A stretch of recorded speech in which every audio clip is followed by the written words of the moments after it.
দীঘাকে চেনা দায়, তার কারণ এতদিন সমুদ্র সৈকত বলে পরিচিত দীঘা এবার ভক্তদের সমাবেশে একেবারে উদ্বেলিত। অন্ততপক্ষে আমরা সেই ছবি দেখতে পাচ্ছি। আর কি ছবি দেখতে পাচ্ছি? কালকে জগন্নাথ দেবের রথকে নিয়ে চূড়ান্ত একটা উন্মাদনা রয়েছে প্রশাসনিক মহলে, কারণ মুখ্যমন্ত্রী নিজেই উপস্থিত রয়েছেন দীঘাতে। আর অন্যদিকে আরেকটা ছবি দেখাচ্ছে, সেটা হচ্ছে প্রাকৃতিক গাছপালা, রাস্তাঘাট, বাড়ি ঘর, এই সমস্ত জায়গায় ছেয়ে গেছে পোস্টারে প্রকৃতিকে চেনা দায় হচ্ছে। কোথাও রয়েছে মমতা বন্দ্যোপাধ্যায়ের পোস্টার, যেখানে দেখা যাচ্ছে দীঘার এই প্রথম রথযাত্রার এই অনুষ্ঠানে কি হবে বা কারা উপস্থিত থাকবেন, বাকি পরিকল্পনা রয়েছে। আর অন্যদিকে আরেক পোস্টার দেখা যাচ্ছে বিরোধীদের তরফে, তারা পোস্টার দিচ্ছেন যেখানে শুভেন্দু অধিকারী প্রধানমন্ত্রীর ছবি রয়েছে, পুরীর রথের সেখানে ছবি থাকছে এবং পুরীর জগন্নাথ দেবের প্রসাদ বিতরণ করা হবে বলে এরকম একটি পরিকল্পনাও রাজ্যের বিরোধী দলনেতা গ্রহণ করেছেন। অর্থাৎ এই দুই রাজনৈতিক পোস্টারে কিন্তু অন্ততপক্ষে পূর্ব মেদিনীপুরের একাধিক জায়গা ছেয়ে গেছে। এটা একদম বাস্তব। আপনারা যারা দীঘায় গেছেন বা টিভি মিডিয়াতে চোখ রাখছেন তারা এই ছবি দেখতে পাবেন। অর্থাৎ এই আবহে রথকে কেন্দ্র করে, অর্থাৎ জগন্নাথ, বলরাম আর সুভদ্রা, এদেরকে কেন্দ্র করে একটা রাজনৈতিক উৎসাহ আমরা দেখতে পাচ্ছি, রাজনৈতিক উৎসাহ। এখন দেবতা বা দেবীরা কার মাথায় আশীর্বাদ দেবেন সেটা পরের কথা, কিন্তু এই রথকে কেন্দ্র করে আমরা জানি এর আগেও শুভেন্দু অধিকারী মিটিং করেছিলেন বিভিন্ন উদ্যোক্তাদের নিয়ে। বিভিন্ন জায়গায় শুভেন্দু অধিকারী যেরকম যাবেন, মমতা বন্দ্যোপাধ্যায় ঠিক সেরকম এই দীঘার যে জগন্নাথ মন্দির সেখানে উপস্থিত থাকবেন। তিনি গতকাল গিয়ে পৌঁছেছেন। আগামীকাল শুনতে পাচ্ছি যেটা, রথের দড়ি সর্বাগ্রে মমতা বন্দ্যোপাধ্যায় থাকবেন এবং সোনার ঝাঁটায় রাস্তা পরিষ্কারের যে কাজ সেটাও করবেন এবং রথকে এগিয়ে যাওয়ার ক্ষেত্রে তার শুভ সূচনা করবেন রাজ্যের মুখ্যমন্ত্রী। এটা তো গেল একটা দিক।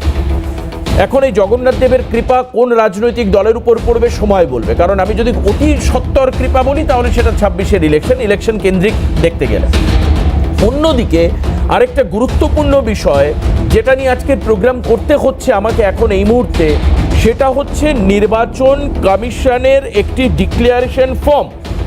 এই ফর্ম আমার হাতে রয়েছে। নির্বাচন কমিশনের এই ফর্মকে উল্লেখ করে আজকে মমতা বন্দ্যোপাধ্যায় দীঘাতে বসেই একটা প্রেস কনফারেন্স করলেন, যেটা শিডিউল প্রেস কনফারেন্স ছিল না। অর্থাৎ নির্বাচন কমিশনের এই ডিক্লারেশন ফর্ম হাতে পাওয়ার পর, যেটা আপনারা টিভি স্ক্রিনে দেখতে পাচ্ছেন, এই ফর্ম হাতে পাওয়ার পর বেশ কিছু ক্ষেত্রে উৎকণ্ঠা প্রকাশ করেছেন মুখ্যমন্ত্রী। কিছু ক্ষেত্রে সন্দেহ সংশয় বলছেন মুখ্যমন্ত্রী এটা নির্বাচন কমিশনের ঘাপলা, কোট আনকোট। কি ঘাপলা আপনাদেরকে জানাবো আজকে বিস্তারিত কি রয়েছে এখানে, কারণ এই নিয়ে আলোচনা হবে এবং এই জায়গায় দাঁড়িয়ে সংশয় প্রকাশের জায়গাটা কতটা ঠিক বা বেঠিক রাজনৈতিক দৃষ্টিকোণ থেকে আলোচনা করা হবে। কিন্তু মূল বিষয় যেটা, সেটা হচ্ছে এখানে বাবা মায়ের জন্ম, ডেট অফ বার্থ এবং প্লেস অফ বার্থ চাওয়া হয়েছে, যেটাকে মমতা বন্দ্যোপাধ্যায় বলছেন যে বাংলার মানুষকে ভোট অধিকার থেকে বঞ্চিত করে বাইরের বহিরাগতদেরকে ঢুকিয়ে দেওয়ার চেষ্টা করা হচ্ছে। এক্স্যাক্টলি এই হচ্ছে লেখা ডিক্লারেশন ফর্ম আপনারা দেখতে পাচ্ছেন। আমি আরও বিস্তারিত প্রিসাইজলি বলবো যখন আমি যাব বিভিন্ন গেস্টের কাছে, কিন্তু তার আগে আমি আমার প্রডিউসারকে রিকোয়েস্ট করব যে শোনানোর জন্য মমতা বন্দ্যোপাধ্যায় এক্স্যাক্টলি এই ডিক্লারেশন নিয়ে তিনি কি বলেছেন একবার শুনে নিন, তারপর আমি গেস্ট ইন্ট্রোডিউস করিয়ে প্রত্যেকের কাছে যাব, এর মানে সঠিক ব্যাখ্যা জানতে চাইব। শুনুন। কমিশন থেকে দুটো লেটার আমাদের কাছে তো এসছে, ন্যাচারালি অন্য পলিটিক্যাল পার্টির কাছেও ডেফিনেটলি যাবে। জনক ডিক্লারেশন ফর্ম করেছে একটা, ভোটার লিস্টের নাম তুলতে গেলে আই অ্যাম অ্যাবোভ 18 ইয়ার্স, সেটা তো ঠিক আছে, সবাই আমরা জানি 18 বছরের ভোটাধিকার। He was born in India between 1/7/1987 and 2/12/2004। 1947 সাল থেকে কোনো কাউন্ট হবে না। আমার মাথায় কিছু ঢুকছে না। I am very much ignorant, I do not know anything about it. We are very full people. Maybe I don't understand why declaration form, the election commission has given this guidelines that I was born in India between 1/7/1987 and 2/12/2004. অভিষেকই তো জন্মেছে 87-এর নভেম্বরে। Document যেগুলো দিতে হবে, provide any document for father, from the list given below establishing date of birth and or place of birth. Provide any document for mother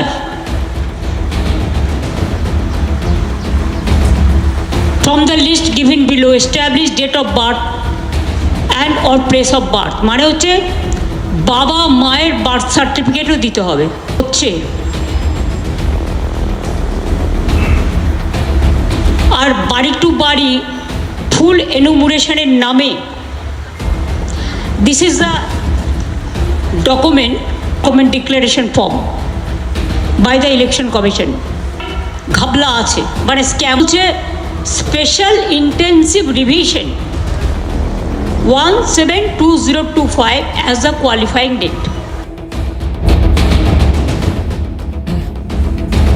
এই declaration form বা enumeration form এর মধ্যে ঘাপলা আছে বলছেন মুখ্যমন্ত্রী। আমরা মনে করেছি সেই কারণের জন্য বিষয়টিকে সমস্ত রাজনৈতিক দলের প্রতিনিধিদের সামনে তুলে ধরা প্রয়োজন। আজকে যারা আমাদের সঙ্গে রয়েছেন আমি একেবারে পরিচয় করে দেব। স্টুডিও থেকে শুরু করে বিজেপি মুখপাত্র অরিজিৎ বক্সি আমাদের সঙ্গে রয়েছেন, স্বাগত জানাবো অরিজিৎ বাবুকে। অরিজিৎ বাবুর পাশেই রয়েছেন বাম মুখপাত্র গৌরব মজুমদার, সিপিএম নেতা। আমি স্বাগত জানাবো গৌরবকে। স্টুডিওতে রয়েছেন জাতীয় কংগ্রেস মুখপাত্র শক্তি মৈত্র, আমি স্বাগত জানাবো শক্তিদাকে। আমাদের সঙ্গে রয়েছেন অনলাইনে টিএমসি মুখপাত্র কৃষাণু মিত্র, আমি স্বাগত জানাই কৃষাণুবাবু আপনাকে। একেবারে প্রথমে আমি কৃষাণুদার কাছে যেতে চাই। এই যে সংশয়ের কথা এখানে বলা হচ্ছে, সন্দেহের কথা বলা হচ্ছে, ঘাপলার কথা বলা হচ্ছে, এটা মুখ্যমন্ত্রী জানাচ্ছেন প্রেস কনফারেন্সে। আপনাদের কোন কোন জায়গাটায় বিশেষ করে সমস্যা রয়েছে এই ডিক্লারেশন বা এনুমারেশন ফর্মে? কৃষাণুদা। দেখুন দেবাশিস বাবু, প্রথম কথা হচ্ছে যে এই ফর্মগুলো বা এই নথিগুলো ইলেকশন কমিশন থেকে সত্য এসছে, সুতরাং এইগুলোর আরেকটু ডিটেলসে পড়ে দেখার প্রয়োজন আছে। ইনিশিয়ালি নেত্রী একটা প্রেসের সামনে একটা বক্তব্য রেখেছে, তাতে প্রথম যে জিনিসটা সব থেকে উদ্বেগজনক সেটা হচ্ছে যে এই যে নতুন করে ফর্ম, নতুন করে আবার পুরো ইলেকটোরাল রোলটাকে তারা ঢেলে সাজাবার চেষ্টা করছেন, এর ডিসিশনটা কবে হলো? হয় কোনো নতুন অ্যামেন্ডমেন্ট বা নতুন অ্যাক্টের আধারে এটা ইলেকশন কমিশন করছে, আর নয়তো সর্বদলীয় বৈঠকে সর্বসম্মত কোনো ডিসিশন হয়েছে তার ভিত্তিতে ইলেকশন কমিশন এটা করছে। দুটোই হয়। তাহলে কিসের ভিত্তিতে ইলেকশন কমিশন এই নতুন ফর্ম টর্ম এইগুলো শুরু করবে? প্রথম সন্দেহ এটা। দ্বিতীয় কথা, এখনো অব্দি ফর্মে যতটা নেত্রীর মুখ থেকে আমরা শুনলাম তাতে তো পরিষ্কার যে অনেক জায়গায় ধোঁয়াশা আছে। এই যে সিটিজেনশিপ অ্যামেন্ডমেন্ট অ্যাক্ট 1986 তার ভিত্তিতে কিছু নিয়মাবলী ছিল, তারপরে সিটিজেনশিপ অ্যামেন্ডমেন্ট অ্যাক্ট 2004 তার ভিত্তিতে সেটা কিছু পরিবর্তন হলো, এখন সিটিজেনশিপ অ্যামেন্ডমেন্ট অ্যাক্ট 2019। তো এই যে ধাপে ধাপে এটা হয়েছে, তাহলে যে যারা 1987-এর যে কাট অফটা দেওয়া হচ্ছে, এতদিন তো আমরা জানতাম 1987-এ আগে যারা জন্মেছে তাদের নাগরিকত্ব প্রশ্নাতীত, তাদের ভারতবর্ষে যে কোনো ডকুমেন্ট ইলেকশন কমিশনের নিজস্ব ফটো আইডি কার্ড আছে, তো তাকে অন্য আবার কার্ডের এই প্রসেসটা কবে শুরু হলো? তো সুতরাং আবার যেটা মারাত্মক সেটা হচ্ছে যে এজেন্টের নাম ওদেরকে দিতে হবে। আমাদের যারা পোলিং এজেন্ট থাকবে আগে থেকে তাদেরকে জানিয়ে দিতে হয়। প্রথম কথা, পোলিং এজেন্ট কবে নির্ধারিত হয়, কাকে হয়, আগের দিন রাত্রেবেলা ফর্ম দেওয়া যারা আমরা নির্বাচন করি আমরা সকলেই জানি, বাকি প্যানেলে যারা আছে তারাও জানবে।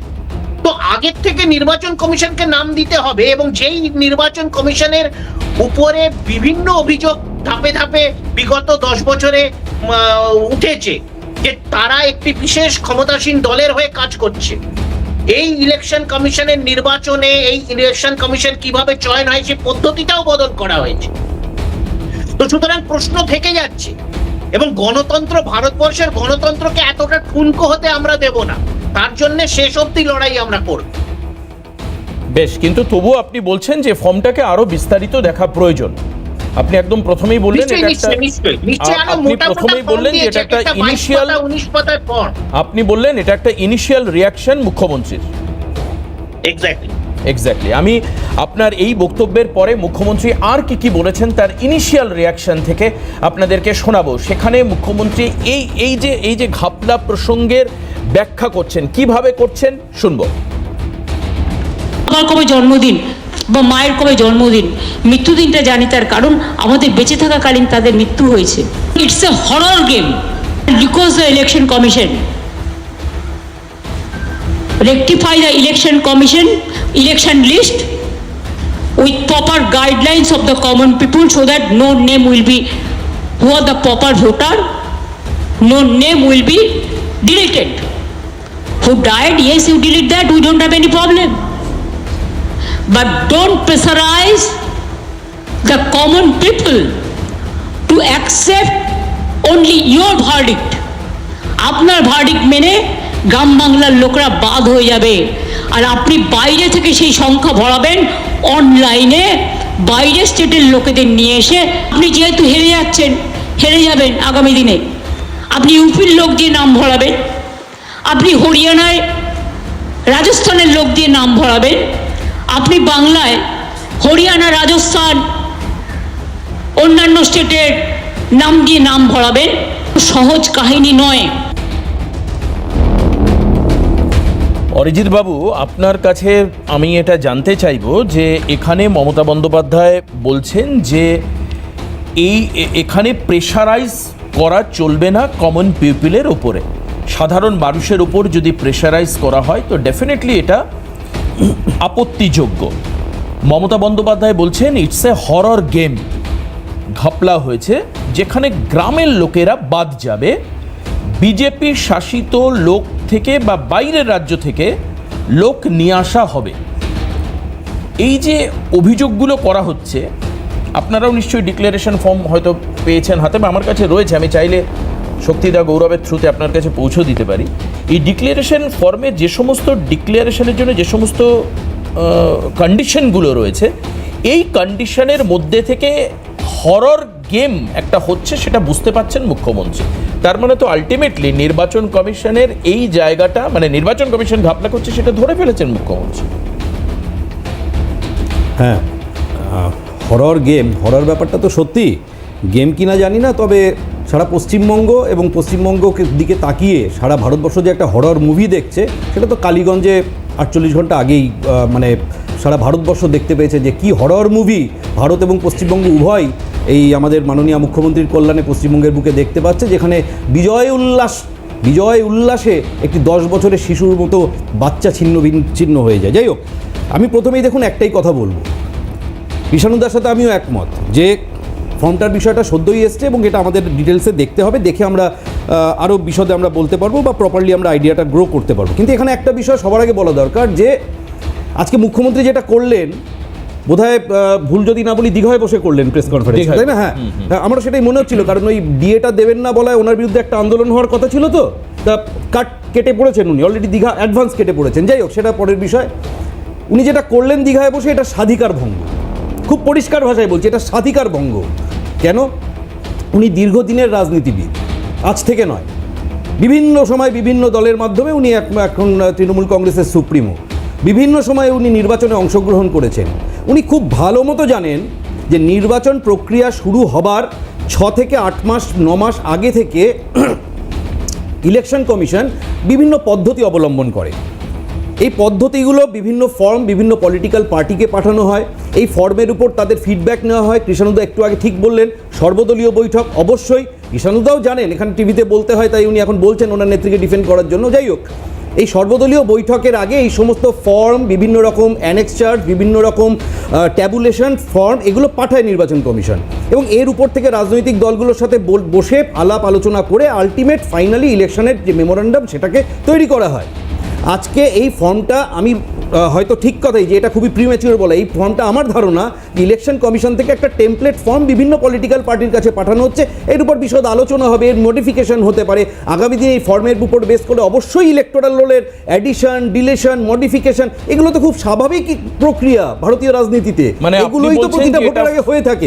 আমি শুধু একটাই নয়, আমি শুধু লিস্ট তো এটা নয়, লিস্ট তো এটা নয়, আমি খুব পরিষ্কারভাবে বলছি ইলেকশন কমিশন, বিশেষত কেন্দ্রীয় ইলেকশন কমিশন কমিশন এটা ফার্স্ট বলটাকে রোল করলো একটা ফর্ম সর্বদলীয় স্তরে একটা টেমপ্লেট প্রোফর্মা বিলি করে, কিন্তু মুখ্যমন্ত্রী যেটা করলেন এটাকে স্বাধিকার ভঙ্গ বলা হয়। একটা সাংবিধানিক পোস্টে বসে উনি এই ফর্ম নিয়ে রাজনীতি করতে বসে পড়লেন। উনি সাথে সাথে হরর মুভি, হরর গেম, উনি বিভিন্ন জায়গায় ভিডিও গেম উনি খেলছেন কিনা, কাজকর্ম তো কিছু নেই, ডিএটিএ দেন না, চাকরি চুরি করেন। অরিজিৎ বাবু, আমি জিজ্ঞেস করছি উনি যে সন্দেহগুলো প্রকাশ করেছেন, ধরুন এখানে বলছেন যে provide any documents for father. দেখুন একটা কথাতেই এই সন্দেহ, একটা কথাতেই বলে দেওয়া যায় যে এই সন্দেহ অমূলক। উনি একটু আগে বললেন, আমি শুনছিলাম যে গ্রাম বাংলার মানুষের ভোটের অধিকার কেড়ে নেওয়া। আরে গ্রাম বাংলায় কি শুধু বিজেপির ভোটাররা থাকে? তাহলে কি উনি স্বীকার করে নিলেন যে এন্টায়ার গ্রাম বাংলা এখন বিজেপির রমরমা প্রতিটা গ্রামে? তাই উনি ভয় পাচ্ছেন নাকি উনি কি বলতে চাইলেন আমরা তো বুঝলাম না। গ্রাম বাংলায় আমরা জানি বিজেপির সমর্থকও আছে, তৃণমূল সমর্থক আছে, বাম সমর্থক আছে, কংগ্রেস সমর্থক আছে। তাহলে বিজেপি কেন্দ্রীয় সরকার তাহলে তৃণমূলের ভোট কমাতে গিয়ে তার বিজেপির যারা ভোটার রয়েছে তাদেরও ভোটাধিকার ছিনিয়ে নেবে। আমি গৌরব আর শক্তিদার কথা একটু শুনবো। গৌরব, এই জায়গাটা অত্যন্ত গুরুত্বপূর্ণ, কারণ গ্রাম বাংলার ভোটের উপর এটা আমরা জানি যে পশ্চিমবঙ্গের রাজনীতির সমীকরণ তৈরি হয়।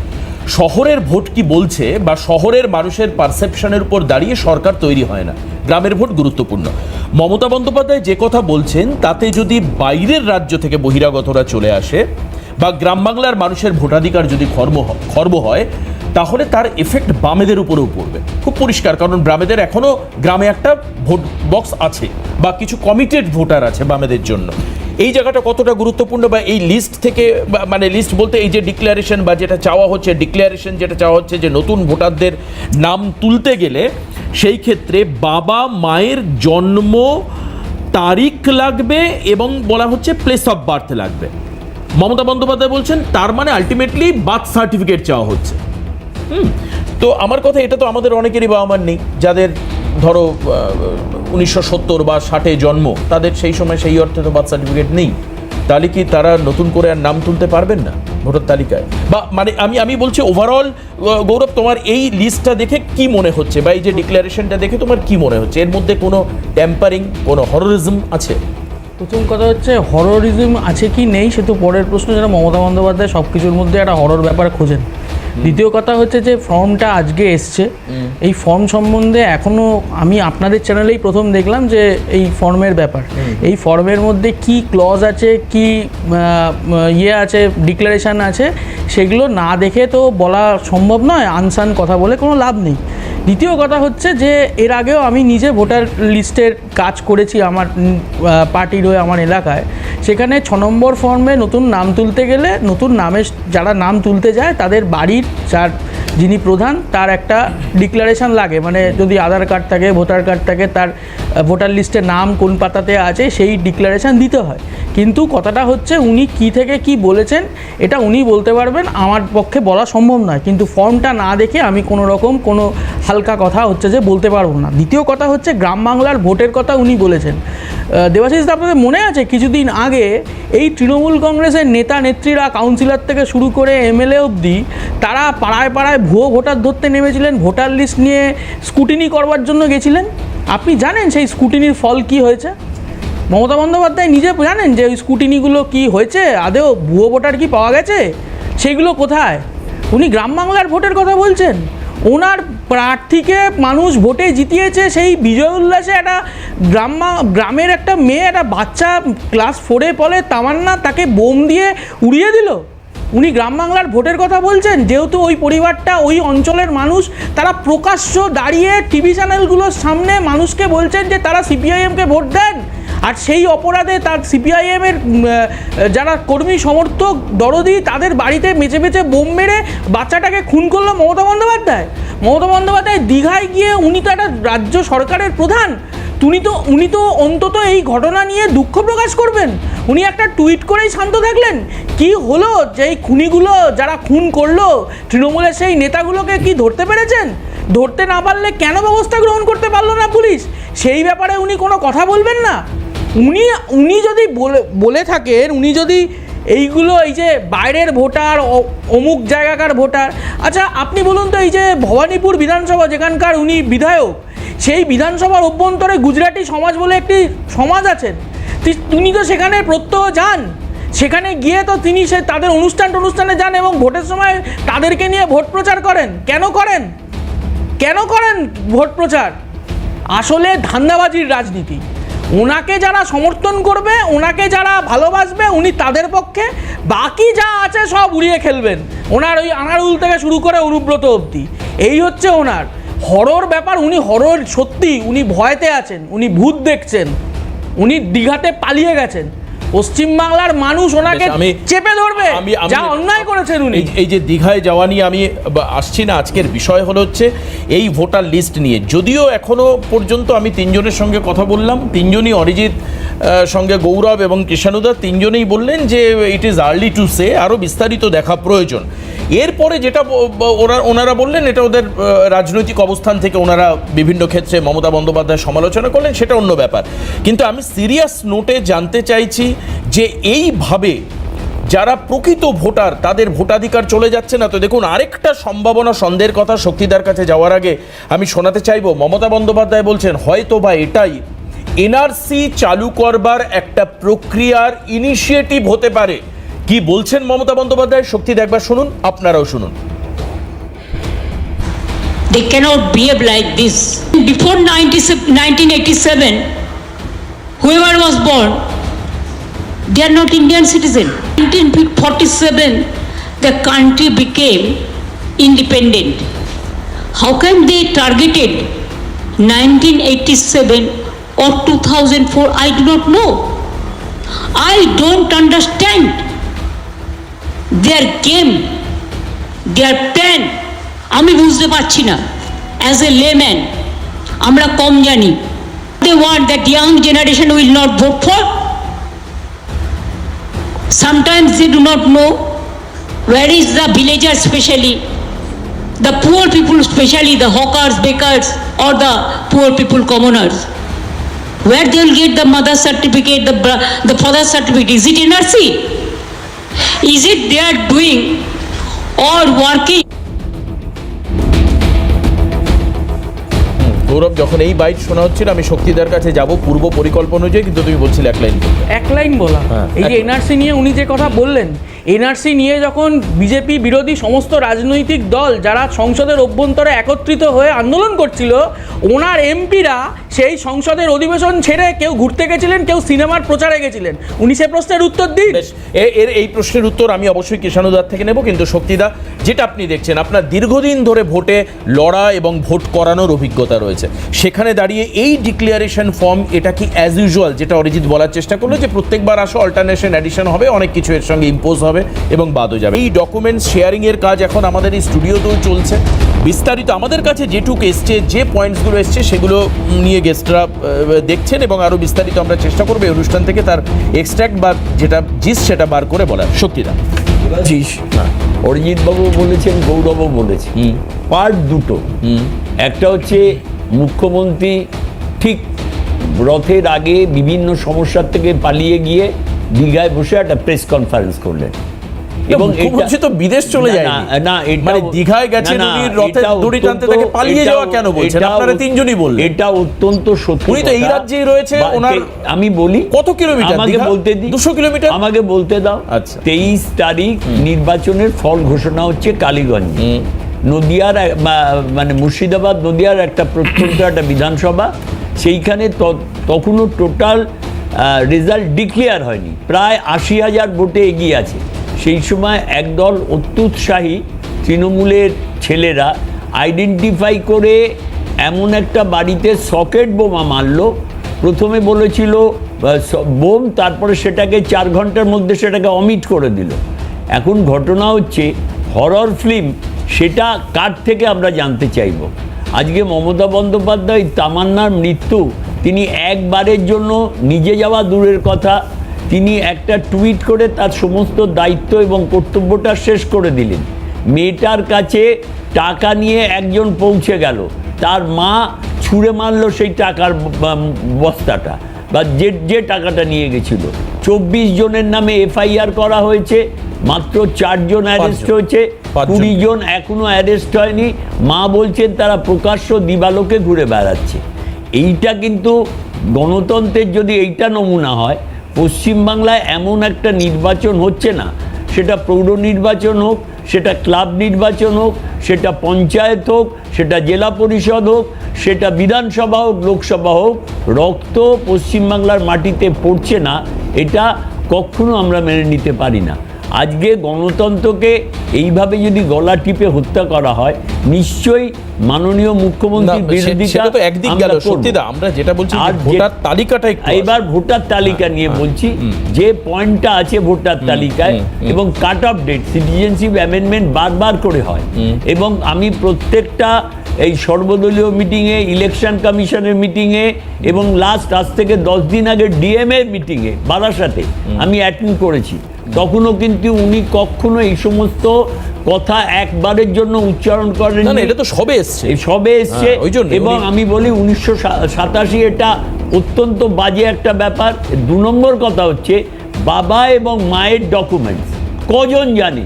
100 জনের মধ্যে 90 জন জানে না তার বাবা তার কোথায় আছে, তার প্লেস অফ বার্থ, তার ডকুমেন্টস তৈরি করে সেটাকে না, এবার একটা কথা বলি, বাবার যদি দেখা যায় যে আধার কার্ড রয়েছে বা ভোটার কার্ড রয়েছে, তার মধ্যেও কিন্তু একটা জন্ম তারিখ থাকে ডেফিনেটলি। হ্যাঁ, আমার কথা হচ্ছে যে তাহলে সেই জন্ম তারিখ বা সেই ডকুমেন্টস এবং ভোটার কার্ডের মধ্যে না, পুরো ওই আমাকে সব দেবাশিস বলতে দাও। হ্যাঁ। আধার কার্ডের মধ্যে যেটা থাকে সেটা যদি একসেপ্টেড হতো, তাহলে নিশ্চয়ই ক্যাটাগরিক্যালি এই পয়েন্টটা দেওয়া হতো না। বাবা এবং মায়ের জন্মস্থান, ডেট অফ বার্থ, আর যদি এইটাই দেওয়া হয়, অনেক সময় দেখা যায় কি বাবা মা দুজনেই মারা গেছে। যারা 50 সাল থেকে পশ্চিমবাংলায় আছে তারা বাবা মা দুজনে মারা গেছেন, কারণ 50 থেকে 75 বছরের মধ্যে 2026-এর নির্বাচনটা হচ্ছে যেটা, সেটা প্রায় 76 বছরে পা দেবে। তা বাবা মা কোথায় জন্মেছিলেন, তাদের ডকুমেন্টসগুলো কোথায় আছে, এই যদি ইলেকশন কমিশনের কাছে জমা দিতে হয়, এবং জমা না দিলে যদি ভোটারদের নাম কেটে দেওয়া হয়, তাহলে প্রকৃত ভোটারদের বঞ্চিত করা হবে ডেফিনিট। এবং গ্রাম বাংলা যেটা বলছে, একটা কথা অত্যন্ত সত্য, যে প্রত্যেকটা রাজনৈতিক দল সে কম থাক বেশি থাক, তার একটা আইডেন্টিফাইড ভোটার্স থাকে। সেই ভোটার্সগুলো আজকে মমতা বন্দ্যোপাধ্যায় এনআরসি বা সিএ নিয়ে যে কথা বলছেন, যে কথা গৌরব বলল, যখন আমরা সমস্ত সবাই মিলে পার্লামেন্টের আপার হাউস এবং লোয়ার হাউসে এনআরসির বিরোধিতা করছি, ঠিক সেই সময় ঠিক এই জায়গা থেকে আমি কৃষাণুদার কাছে যাই, এটা সুবিধা হবে বলতে।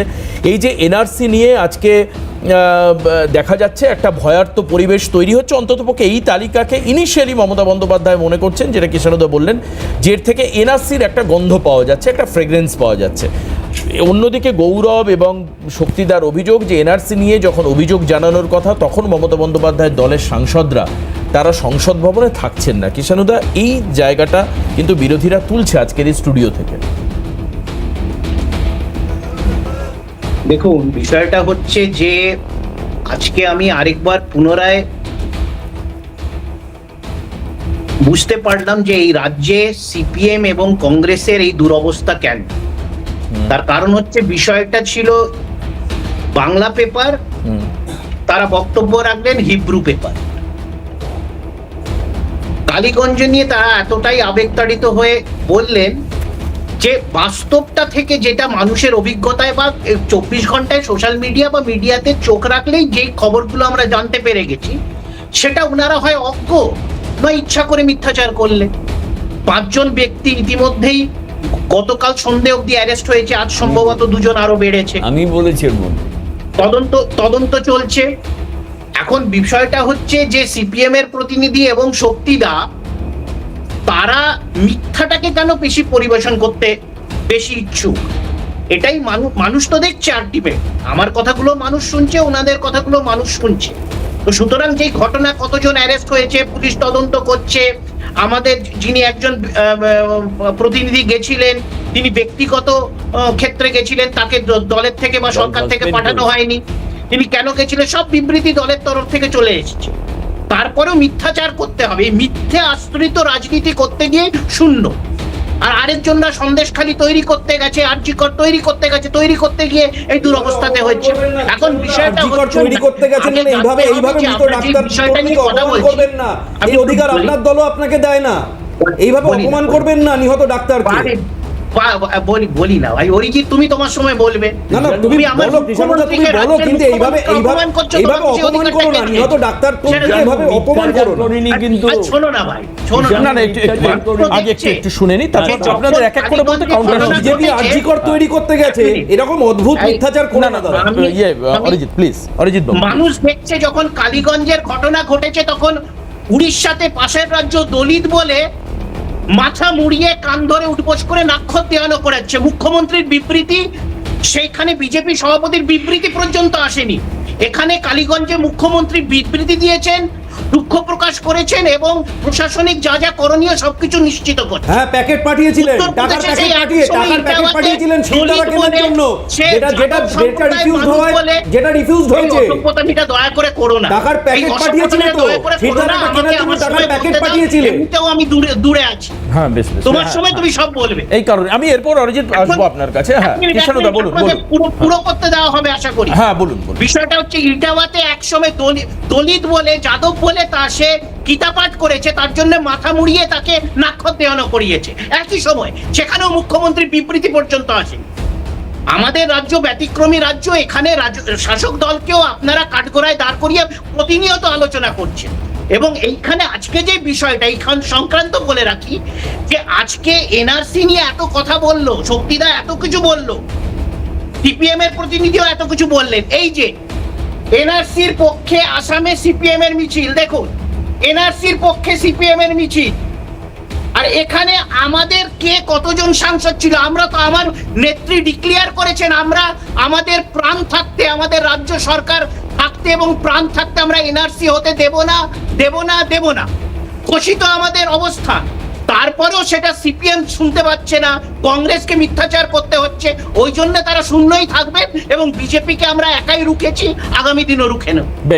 প্রথম থেকেই বিজেপির বিরুদ্ধে এই অভিযোগ বারবার করে মমতা বন্দ্যোপাধ্যায় করেছেন কি, যে বিজেপি নির্বাচন কমিশনকে হাতে নিয়ে তারা বাইরের রাজ্য থেকে ভোটার ঢোকাতে চাইছেন। কিছুক্ষণ আগে কোনো একজন প্যানেলিস্ট মনে হয় গৌরব খুরসমত বললেন যে বহিরাগত ভোটার খোঁজার জন্য তৃণমূল কংগ্রেস দলীয়ভাবে তাদের ঘোষিত কর্মসূচি করেছে বাংলায়, যে বিভিন্ন ঘরে ঘরে গিয়ে বহিরাগত কারা আছে সেটা খোঁজারও চেষ্টা করেছে। এই যে বহিরাগত ঢুকিয়ে দিয়ে ভোট প্রক্রিয়াকে ম্যানিপুলেট করবার প্রক্রিয়া, অরিজিৎকে এটা সত্যি হয়? মানে যদি হয় তাহলে কেউ একজন যোগ্য ভোটার তার ভোটাধিকার চলে যাচ্ছে, একজন বাইরের ভোটার যে কমিটেড বিজেপির ভোটার তাকে ঢোকানো হচ্ছে ইন্টেনশনালি। এটা কি সত্যি মানে হয় বা সম্ভব?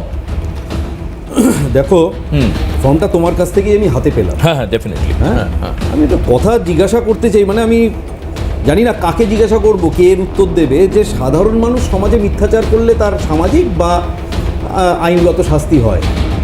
একজন মুখ্যমন্ত্রীর মতো সাংবিধানিক পদে বসে কেউ জনগণের সাথে মিথ্যাচার করলে তার শাস্তি কে দেবে? কেন মিথ্যাচার বলছে? কি অদ্ভুত কথা! ফর্মটাকে হাতে নিয়ে এইভাবে উনি দোলাতে প্রেস কনফারেন্স করলেন। আমি তো অবাক হয়ে গেলাম, কি মিথ্যাচার করলেন উনি। আমি যদি ফর্মটা পড়ি, উনি বারে বারে তখন থেকে বলছেন, এই দেখাচ্ছি আমরা, উনি বারে বারে তখন ঠিক থেকে যে কাগজটা অরিজিতের হাতে, সেই কাগজটাই আমরা টিভিতে এবার আমি দেখুন ডিক্লারেশন পার্টের নিচে যান, কি বলছে ওখানে দেখুন। I am above 18 years of age, ordinary resident on or above address and a citizen of India and tick anyone. তিনটে অপশন দেখুন। First option, I was born in India before 1st July 1987. আমি 1987 সালের আগে জন্মগ্রহণ করে থাকতে পারি। Second option, I was born in India between 1st July 1987 and 2nd December 2004. অর্থাৎ আমি 1987 পয়লা জুলাই থেকে ডিসেম্বর 2004 মধ্যে জন্মগ্রহণ করতে পারি। বা 3 নম্বর option, I was born in India after 2nd December 2004. অর্থাৎ ফার্স্ট ল্যাব 1987 আগে আমি জন্মগ্রহণ করেছি কিনা, সেকেন্ড 1987 থেকে 2004 মধ্যে করেছি কিনা, তৃতীয় 2004 থেকে টিল ডেট করেছি কিনা। এখানে বাদ যাওয়ার প্রশ্ন কোথা থেকে উঠছে? এ কি মানে কাঁচা মিথ্যে কথা উনি বসে বসে ওখানে বললেন এগুলো। আর সমগ্র মানে গোটা পশ্চিমবঙ্গকে উনি বসে ওখানে মিসলিড করলেন যে এর 87 থেকে 4 তার মধ্যে কারা আছে, কে বাদ যাবে, গ্রাম বাংলায় কে বাদ যাবে, শহরে কে বাদ যাবে। কোথা থেকে পাচ্ছেন উনি থিওরি? ইস্ট জর্জিয়া ইউনিভার্সিটি থেকে, যেখান থেকে উনি ডক্টরেটটা পেয়েছিলেন, যে ইউনিভার্সিটিকে গুগল ম্যাপে খুঁজে পাওয়া যায় না। এত বড় মিথ্যাচারের কিন্তু এর একটা বিহিত হওয়া উচিত। এর বিহিত হবে, এর বিহিত 26-এর ইলেকশনে হবে। আমি একটাই কথা বলতে চাই, অ্যাকচুয়ালি উনি একটা সিনড্রোমে ভুগছেন। আমি এটা খুব শিওর মানে ছিলাম না, আমি এটা গতকালকে হলাম যখন আমি দেখলাম যে দীঘায় উনি জগন্নাথ দেবের রথের চাকা গড়াবার আগে উনি সোনার ঝাঁটা দিয়ে উনি ঝাঁট দেবেন রাস্তা, আমি বুঝলাম উনি একটা সিনড্রোমে ভুগছেন। যেমন পুরীতে পুরীর মহারাজ সোনার ঝাঁটা দিয়ে রাস্তা ঝাঁট দিয়ে জগন্নাথ দেবের রথ টেনে নিয়ে যান, উনি নিজেকে পশ্চিমবঙ্গের রানী মনে করেছেন। উনি কোনো লজিকের ধার ধারেন না। উনি যেমন যদি কোনো দিন মনে করেন সরকারের টাকা যেটা জনগণের পকেট থেকে যায় সেই টাকায় আমি মন্দির তৈরি করে ফেলেছি দাবি করব, সেটাও উনি বলতে পারেন। আমি যাওয়ার আগে শুধু একটা কথা বলি, আমি একটা কথা বলে শেষ করছি। ঠিক কি লেখা আছে দেখে বলুন। আমি ছোট্ট একটা ডকুমেন্ট আপনাদের দূরদর্শনে শো করতে চাই, যেখানে এই টেন্ডার ডকুমেন্ট, এটা হচ্ছে দীঘায় জগন্নাথ দেবের যে কেন্দ্র তৈরি হয়েছে সেই কেন্দ্রের ওয়ার্ক অর্ডার। সেখানে কি রয়েছে আমি পরিষ্কারভাবে ছোট্ট দুটো লাইন শুধু পড়ছি। Work order for construction of Jagannath Dham Sanskriti Kendra at Digha. কোথাও বলছে না মন্দির, আমাদের সাংবিধানিক পরিসরে বলা যায়ও না জনগণের করের টাকায় কোনো সরকার আমাদের ধর্মনিরপেক্ষ রাজনৈতিক পরিসরে মন্দির, মসজিদ, মাদ্রাসা, গুরুদ্বারা তৈরি করতে পারে না। উনিও করেননি, মুখে বলছেন। দ্বিতীয়, কত টাকা খরচা হয়েছে? টেন্ডার্ড অ্যামাউন্ট 143,240,867 টাকা। এই 143 কোটি টাকার উনি যে ব্যয় করলেন, উনি তো বারে বারে অন প্রেস বলছেন উনি মন্দির বানিয়েছেন, তাহলে ওনার ডকুমেন্ট কেন বলছে না? কেন সকাল বিকেল হাতে কাগজ নিয়ে উনি মিথ্যে কথা বলছেন? আমি দ্রুত কৃষ্ণদার কাছে যাবো। কৃষ্ণদা এর উত্তর কি? দুটো জায়গা উল্লেখ করেছেন, এই যে কন্ডিশনগুলো উনি ওই ডিক্লারেশন ফর্মে দেখালেন এবং আমি একটা কথা শুধু বলে দিতে চাই, ওই ফর্মটাতেই আপনারা যদি দেখান এটাও দেখতে পাবেন এই যে ডকুমেন্ট নিয়ে যেটা বলছেন ওখানে লেখা রয়েছে এই যে বার্থ প্লেস, আর আপনি ওখানে দেখুন বার্থ প্লেস আর ডেট অফ বার্থ দুটোই এন্ড অর রয়েছে, অর্থাৎ আপনাকে বার্থ প্লেসের ডকুমেন্ট দিতেই হবে, এটাও ম্যান্ডেটরি নয়। যারা আইন পড়ে তারা জানে এন্ড অর মানে আমি কৃষ্ণদার কাছে দিয়েছি এবং ঘটনাচক্রে ওই কাগজটাই গৌরবের হাতে দিয়েছি স্পেসিফিক বলবার জন্য এই জায়গায় সত্যি ভয়ের কারণ আছে কিনা। কৃষ্ণদা, বিষয়টা হচ্ছে প্রথমে আমি এই ছবিটা দেখাচ্ছিলাম, ছবি 1, ছবি 2। এই ছবিটা হচ্ছে সোমনাথ মন্দিরে।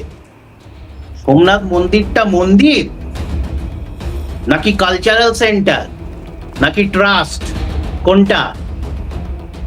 এটাও ভারত সরকারই বানিয়েছে, সরকারি কোষাগার থেকে টাকা নিয়েই বানিয়েছে, যেটাকে সকাল সন্ধে গুজরাট ট্যুরিজমের ব্র্যান্ড হিসেবে নরেন্দ্র মোদী মার্কেটিং করে।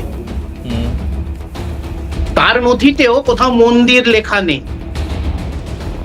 সেই 50-এর দশক থেকে আজ অব্দি সেখানে পুজো হচ্ছে, হিন্দু রীতি মেনেই পুজো হচ্ছে এবং হাজার হাজার হিন্দু পুণ্যার্থী সেখানে দর্শনে যাচ্ছেন, পুজো পার্বণ করতে যাচ্ছে। দীঘার ব্যাপারে মাপকাঠিটা বদলে যায় কেন? যেহেতু ওটা বিজেপি করতে পারেনি, তৃণমূল করেছে, তাই তো। সোমনাথ মন্দিরটাও বিজেপি করে। ভারতের প্রথম সরকার জওহরলাল নেহরু, সর্দার প্যাটেলের নেতৃত্বে সেই মন্দিরটা তৈরি হয়েছে। সেখানেও সরকারি নথিতে কোথাও মন্দির নেই, কিন্তু নরেন্দ্র মোদী প্রতিনিয়ত সেখানে শিবের মাথায় জলাভিষেক করতে যান। মন্দিরের স্বীকৃত হিন্দু সমাজ তাকে দিয়েছে, ঠিক যেভাবে বিজেপির অনিচ্ছা বিরোধিতা সত্ত্বেও দীঘা ধামকে, জগন্নাথ ধামকে মানুষ স্বীকৃতি দিয়েছে, হিন্দু সমাজ স্বীকৃতি দিয়েছে। বিজেপির মুখে জোরালো একটা থাপ্পড় হিন্দু সমাজে, সেটা সহ্য হচ্ছে না, তাই জন্য এই পাগলের প্রলাপ। একটু ভাষাটা সংযতভাবে বলুন। আপনি একটা সর্বভারতীয় দলের ব্যাপারে কথা বলছেন, বুঝে বলুন। নিজের শিক্ষার পরিচয় রাখুন, নিজের শিক্ষার পরিচয় রাখুন, নিজের সানুদার পরিচয় রাখুন। গৌরব সর্বভারতীয় দল সম্পর্কে আপনি বলছেন গালে থাপ্পড়। যেমন আপনার নেত্রীর ভাষা ঠিক তেমন আপনার ভাষা হচ্ছে ধীরে ধীরে একেবারে আমরা বলবো যে হয়েছে আপনার বোঝা যাচ্ছে। ব্যক্তিগত আক্রমণ বা দলকে আক্রমণ না করে আমরা নীতিগত আক্রমণে যাই, যে কোথায় মন্দির আক্রমণ হচ্ছিল এক্ষুনি, তীর্থস্থানকে হিন্দু মন্দিরকে আক্রমণ করছিল অসংখ্য বর্বরের দল। আপনি জানেনই না সোমনাথ মন্দির এসআই রেনোভেট করেছিল, আপনার ধারণাই নেই। তাই বিচলিত হওয়াটা খুব স্বাভাবিক, বুঝতে পারছেন। সোমনাথ মন্দির প্যাটেল সাহেব বানায়নি, এটা এসআই রেনোভেট করেছিল। এই যে তথ্য ঠিক করুন আগে, এখানে পড়াশোনা না করে চ্যানেলে এসে বসছেন সিপিএমের প্রতিনিধি সম্ভবত পশ্চিম বাংলায় বসবাসকারী অবাঙালি ভোটারের সাথে বহিরাগতকে গুলিয়ে ফেলেছে। হ্যাঁ, আমাদের কথা বলুন। দলীয় এগুলো ঠিক আছে। কর্মসূচি বহিরাগত চিহ্নিত করার ছিল ইলেকটোরাল ভোটার লিস্টে, যেটা আমরা ইতিমধ্যেই সম্পন্ন করেছি। এবং আপনার হয়তো মনে থাকবে যে মুখ্যমন্ত্রী এইভাবেই প্রেস কনফারেন্স করে আমরা দেখিয়ে দিয়েছিলাম যে ভোটার লিস্টে কিভাবে গুজরাটের, হরিয়ানার, রাজস্থান এবং উত্তরপ্রদেশের ভোটার ঢুকিয়ে দেওয়া হয়েছে। পশ্চিমবাংলার ভোটারের এক সেম নাম্বার লিখে বহির্রাজ্যের বিজেপির ভোটারদের ঢুকিয়ে দেওয়া হয়েছে। একেবারে এবং সেই কৃষ্ণদা ত্রুটিটা সেখানটা এবার নির্বাচন একটু কমিশন একটু স্বীকার গৌরব আর করে আমি নিয়েছে। সত্যিদার রিয়াকশন নিয়ে নিই, হাতে সময়টা কমে আসছে। আপনারা বলছেন এই কাজ আমরা সম্পন্ন করেছি এবং সেটা প্রমাণিত। আমার খুব সম্ভবত মনে হয় যে মুখ্যমন্ত্রী কোনো একটি সভায় দাঁড়িয়ে নাম এবং ওই এপিক নাম্বার উল্লেখ করে তিনি Exactly. বলেও দিয়েছেন। হ্যাঁ, Exactly. বলেও দিয়েছেন। আমার সভাটা মনে নেই, খুব সম্ভবত নেতাজি ইন্ডোর স্টেডিয়ামে হবে। গৌরব, সেটা হচ্ছে যে কৃষাণুদা একটা ছবি দেখালেন যে সিপিআইএম নাকি আসামে নাগরিকত্ব আইনের সমর্থনে মিছিল টিছিল করেছে। এখানে পরিষ্কার মিছিলের ছবি আমি দেখিয়ে দিচ্ছি যে সিপিআইএমের পলিট ব্যুরোর সদস্য তৎকালীন মানিক সরকার এবং সিপিআইএমের রাজ্য সম্পাদক সুপ্রকাশ তালুকদার তারা দাঁড়িয়ে মিছিল করছেন যে নাগরিকত্ব আইন বিরোধী। পরিষ্কার। আর কৃষাণুদা মিথ্যের কথা বলছেন। কৃষাণুদা এই মিথ্যের বিষয় তো আপনি আপনার দলের নেত্রীকে বলতে পারেন। আপনার দলের নেতৃত্ব পদে পদে মিথ্যা কথা বলেন, গৌরব আরেকবার দেখা হচ্ছে। পদে পদে পদে মিথ্যা কথা বলেন। আমি জুম করে দেখে দিতে পারি, ক্যামেরার দিকে ক্যামেরা জুম করে দেখে দিতে পারি যে জনস্বার্থ বিরোধী সাম্প্রদায়িক আইন, আসাম চুক্তি বিরোধী নাগরিকত্ব আইন সংশোধনী, তাকে বাতিল করতে হবে, পরিষ্কার লেখা আছে। কৃষাণুদা আসামের, আমি আপনার বলার সময় ডিস্টার্ব করিনি, আমি আপনার বলার সময় ডিস্টার্ব করিনি, আমি আপনার বলার সময় ডিস্টার্ব বাইরে করিনি। আছেন, কেউ কথা বুঝতে পারবে না, প্লিজ। দুই, আমার প্রশ্নের উত্তর আপনি দিতে পারলেন না যে নাগরিকত্ব আইন নিয়ে যখন সংসদের উচ্চ সভা এবং নিম্ন সভায় আলোচনা হচ্ছিল তখন আপনার দলের সাংসদ 9 জন তারা উপস্থিত ছিলেন না, এক। আর দুই, যখন কংগ্রেস প্রধান বিরোধী দল তারা যখন নো অবজেকশন মানে মোশন এনেছিল তখন আপনার দল সুদীপ বন্দ্যোপাধ্যায়রা সংসদ ভবন ছেড়ে চলে গেছিলেন। কেন? আসলে যখন কলকাতার ধর্মতলায় সমস্ত নাগরিকত্ব আইন বিরোধী সমস্ত রাজনৈতিক দল যারা আন্দোলন করছিলেন সেই সময় অমিত শাহ কলকাতায় এসেছিলেন। আপনার দলের নেত্রী রাজ্যের মুখ্যমন্ত্রী তিনি রাজভবনে একত্রে কেউ ছিলেন না। কি আলোচনা করেছিলেন অমিত শাহর সঙ্গে সেই আলোচনার কথা বলুন। আজকে দাঁড়িয়ে নাগরিকত্ব আইনের বিরোধিতার কথা বলছেন, ভোটার লিস্টের কথা বলছেন। এই ভোটার নির্বাচন কমিশনকে তো খেয়ে নিয়েছেন আপনারা। পঞ্চায়েত নির্বাচন দেখেননি? একটা বাচ্চা মেয়ে তার পরিবারকে বোম মেরে উড়িয়ে দিচ্ছেন, নির্বাচনের রেজাল্ট বেরোয়নি। নির্বাচন কমিশন নির্বাচনের রেজাল্ট বেরোনোর 7 দিন অবধি কেন্দ্রীয় বাহিনীর নিরাপত্তা থাকে। সেই কেন্দ্রীয় বাহিনী কোথায় ছিল? আপনার রাজ্য সরকার চলছে, বাচ্চাগুলোকে মেরে খুন করে দিচ্ছেন, আর আপনি এখানে দাঁড়িয়ে মিথ্যে। আপনার মুখ্যমন্ত্রী যদি ভোটার লিস্টের বিষয়ে আপনারা ধরেই থাকেন তাহলে নির্বাচন কমিশনে সেই অভিযোগ দায়ের করেছেন কি? কোথায় কোন সবাই কি কাগজ তুলে দেখালেন তা নয়, নির্বাচন কমিশনে তার দায়ের হয়েছে অভিযোগ, করেননি, করার সাহস দেখাননি। তার কারণ হচ্ছে ওটা হলো আপনাদের ভোট ব্যাংক। আপনাদের পাড়ার আমচা চামচাগুলো ভোটের দিন সকালবেলা ওই সেজে গুজে ভোট দিতে যাবে, ওগুলো হচ্ছে আপনার ভোট ব্যাংক। আচ্ছা, মিথ্যে কথা। আচ্ছা, এই যে এজেন্টদের নাম দিতে হবে যেটা বলা হচ্ছে, যেটা কিশোরদা বললেন যে এজেন্টের নাম কি করে দেওয়া সম্ভব, আপনাদের কি মনে হয়? না, কৃষাণুকে আমি সর্বপ্রথম একটাই কথা বলতে চাই যে কৃষাণু মিথ্যাচার, মিথ্যাবাদী এই কথাটা বলাটা কৃষাণুর কাছ থেকে না, ওই 4 জনেরটা 5 জন এটা মিসইনফরমেশন হতে পারে, ইন্টেনশনাল মিথ্যা কথা নয়। সত্যিদার যেটা আমার মনে হয় এটা কৃষাণু 4 জন গ্রেফতার হয়েছে, পরে একজন হয়েছে, আমি সঙ্গে সঙ্গে রেকটিফাই করি। না না, আমি এবার বলি, আমি বলে দিচ্ছি একটা রাজনৈতিক দল থেকে আরেকটা রাজনৈতিক দলের পার্টি খাওয়াতে তুমি কি বিচার করবে? এবার আমি বলি যে এজেন্টদের নাম চাওয়ার অধিকার নির্বাচন কমিশনের নেই। এক, কখন কাকে কোন সময় এজেন্ট করব আমরা নির্বাচনটা রাস্তায় নেমে করি। আমরা ভোটের আগের দিন আমরা হয়তো বিভিন্ন জায়গার যারা ভোটার তাদের থেকে যারা আমাদের বিশ্বস্ত তাদের নামগুলো তুলে আমরা ফর্মটা ফিল আপ করি, তার হাতে দিয়ে দিই। কেন আমরা আগের থেকে এজেন্টের আমার বুথে কে বসবে তার নিরাপত্তাটা কে নেবে? তার নিরাপত্তা নির্বাচন কমিশন নিতে পারবে? আমি কেন, কোন ক্লজে আমি ভোট যারা আমার বুথের এজেন্ট হবে তাদের নাম আমি নির্বাচন কমিশনকে দেব? এক। দুই হচ্ছে যেটা সত্যি সেটা সত্যিই বলতে হবে। যখন এনআরসি নিয়ে পার্লামেন্টে আপার হাউস এবং লোয়ার হাউসে আমরা মোশন আনলাম, সেই সময় 7 থেকে 9 জন সুদীপ বন্দ্যোপাধ্যায়ের নেতৃত্বে তারা অ্যাবসেন্ট হলো। সেই সময় আমি এই চ্যানেলেই প্রশ্ন তুলেছিলাম যে অরিজিনাল ব্যাপারটা কি। বেশ, আমি এটা নিয়ে দেখি কিষাণুদা কি বলেন, আর কারণ হাতে সময় খুব কম। কিষাণুদা, এই একই প্রশ্ন বারবার করে সামনাসামনি হতে হচ্ছে। বিষয়টা হচ্ছে যে যারা সাংসদরা এটার বিরুদ্ধেই ভোট করেছিলেন, যেটা গুলিয়ে দেওয়ার চেষ্টা হচ্ছে, যারা সেদিন বিভিন্ন কারণে অ্যাবসেন্ট ছিলেন, সে শারীরিক কারণ হতে পারে বা তাদের অন্য কোনো প্রফেশনাল এনগেজমেন্ট হতে পারে, মানে গুরুত্বপূর্ণ দিনে। তার অনুমতি নেই। গুরুত্বপূর্ণ দিন আমাদের টোটাল, আরে ভাই আবার আটকাচ্ছ কেন? বিষয়টা হচ্ছে যে যারা অনুমতি নিয়ে বিরতি নিয়েছে তারা নিতেই আরে পারে। অনুমতির কি আছে? দলের এত অবস্থান, বড় এটার আইন ভিত্তিতে দেশের সংসদে তখন পেশ ছিল হচ্ছে। আগে। হ্যাঁ। আপনারা আরে শুনুন, কংগ্রেসের পরে শুনুন, সর্বোচ্চ শুনুন, প্রতিনিধির দল, শুনুন, আপনাদের শুনুন। সংসদরা আরে ভাই, সংসদে শোনো ভবনে না। উপস্থিত থাকবেন না, আর আরে আপনি শুনুন, এখানে বসে বলেছো বসে তো, তারা একই সাফাই কথা দেবেন। বলছো কেন বারবার? আরে আচ্ছা। বলেছো তো। হ্যাঁ বলুন, আমরা শেষ করব, হাতে সময় খুব কম, বলুন। আজকে সারা বাংলা জুড়ে 34 বছর ধরে লক্ষ লক্ষ রাজনৈতিক কর্মী, কংগ্রেস, তৃণমূল, বিভিন্ন এমনকি বিজেপি কর্মীর হত্যাকারী এই সিপিএম দল এখন খুব আবেগতাড়িত হয়ে আরে পড়ছে। কারণ তামান্নাকে কি? খুন করেছো তোমরা, হ্যাঁ। তোমরা আরজি করের ওই ডাক্তার ম্যাডামকে খুন করেছো, আরজি এই কর ফালতু থেকে কথা বলছো কালীগঞ্জ তোমরা খুন করেছো, ফালতু খুনের কথা। রাজনীতি চালাচ্ছ। ফালতু কথা আর বলছো। তোমাদের মুখ্যমন্ত্রী এই ফালতু কথা। রাজনীতির এই- পুরো নেপথ্যে, তোমাদের আচ্ছা, মুখ্যমন্ত্রী এই রাজনীতির নেপথ্যে, তোমাদের দলের নেত্রী। আর তোমরা খুন করেছো, তোমরা খুন করো, তোমরা খুনির দল, একদম। তোমরা আরে মাস মার্ডারের খুনি দল। তো কারা দেখা যাই হোক। যাচ্ছে, খুনি কারা আমি দেখা যাচ্ছে। শক্তিদার সাথে আরামবাগে একটা কথায় আজ থেকে একদম 10 সহমত বছর পোষণ আগে করছি তোমাদের দলের যে কর্মীকে মিথ্যে খুন কথা, করার অপরাধে মিথ্যাচার, এটা 19 জন রাজনৈতিক তোমাদের দলের স্বাধীনতার কর্মীকে বাইরে। কোর্ট শাস্তি আরে দিয়েছে। শোনো না ভাই। কোনো উত্তর আছে তোমাদের? বেশ বেশ বেশ, হাতে আর আমি সময় নেই। শক্তিদার সাথে একটা কথায় সহমত পোষণ করছি যে মিথ্যাচার, মিথ্যে কথা, এটা নিশ্চয়ই এটা মমতা বন্দ্যোপাধ্যায় বেশ, হাতে আর একেবারে সময় নেই, আমাদের শেষ করতে হবে, আমাদের শেষ করতে হবে। এই তর্ক বিতর্কের কনক্লুশনে আজকে আসা গেল না, কিন্তু আমাদের সঙ্গে উপস্থিত হয়ে গুরুত্বপূর্ণ মতামত শেয়ার করবার জন্য আমি কিষাণুদাকে, অরিজিৎ বাবুকে, গৌরবকে এবং শক্তিদাকে প্রত্যেককে অনেক ধন্যবাদ জানাই। সঙ্গে আপনারা ছিলেন। রাজনীতির এই তর্কতর্জা চলতেই থাকবে, কিন্তু রাজনীতির হিংসা মেনে নেওয়া যাবে না, কখনোই নয়। তো অবশ্যই এই তালিকা আরও বেশি বিস্তারিত আলোচনা হবে পরের অনুষ্ঠানে। এখন এখানেই হল্লাবল শেষ করছি। পরের খবরের জন্য নজর রাখুন ক্যালকাটা নিউজে। নমস্কার।